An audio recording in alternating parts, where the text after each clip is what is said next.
এটা হলো এসপ্ল্যানেড কেসি দাস। এই যে এই ডান দিকে যে রাস্তাটা গেছে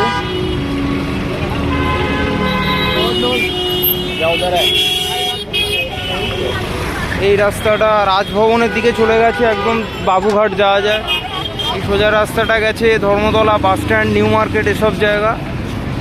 আর এই সোজা রাস্তাটা চলে গেছে মৌলালি, লেনিন সরণি হয়ে।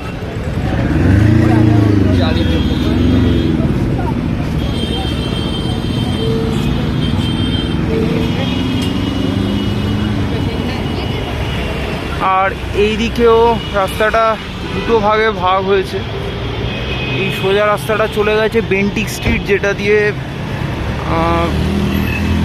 রবীন্দ্র সরণি যাওয়া যায়। রবীন্দ্র সরণি হয়ে একদম পুরো শোভাবাজার অবধি যাওয়া যেতে পারে। আর এই দিকের রাস্তাটা চলে গেছে সেন্ট্রাল অ্যাভিনিউ, গিরিশ পার্কের দিকে।